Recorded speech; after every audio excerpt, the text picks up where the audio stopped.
Chevrolet Captiva low power. Ayan o.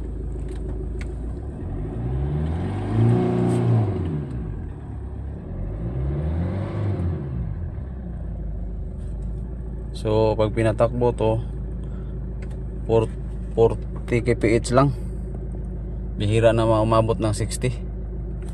So ito yung trouble ko.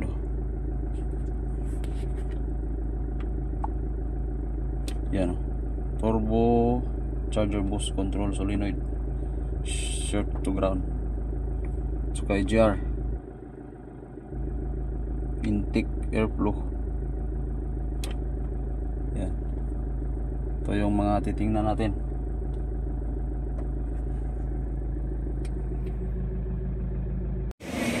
Yan, ito yung Captiva natin. Ito yung sakit sa turbo actuator nya. So dapat itong kulay pink na may ribitin na itim, dapat positive to. So ngayon naging negative siya. Pumutok ang kanyang fuse ito. So nilagyan natin ng fuse dito,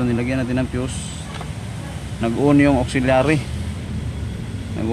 pan, kaya baybayan natin to. Bakit nag-short siya sa auxiliary pan?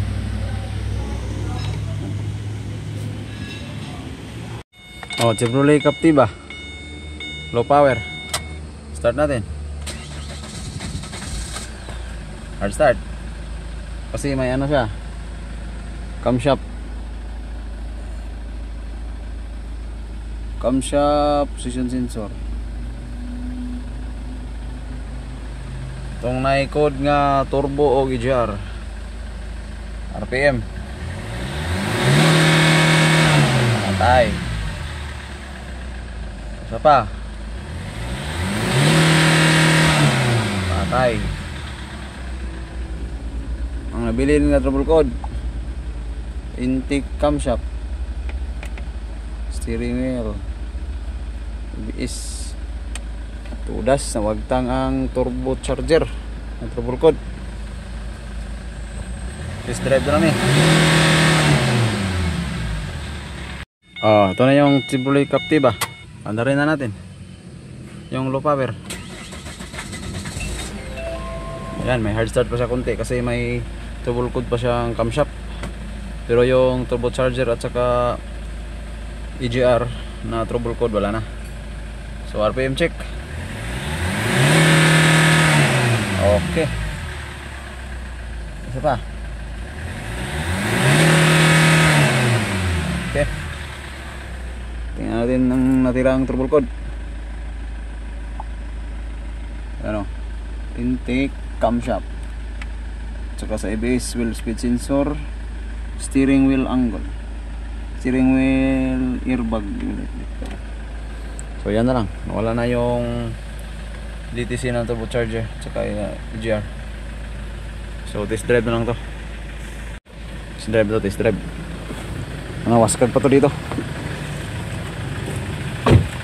Ano? Yan. So sa wiring maklas natin.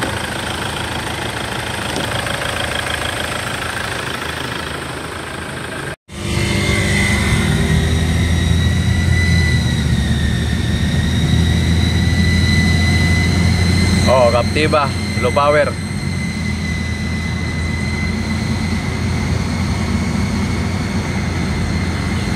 Warinta rin dagan una karon. Abot na siya 100.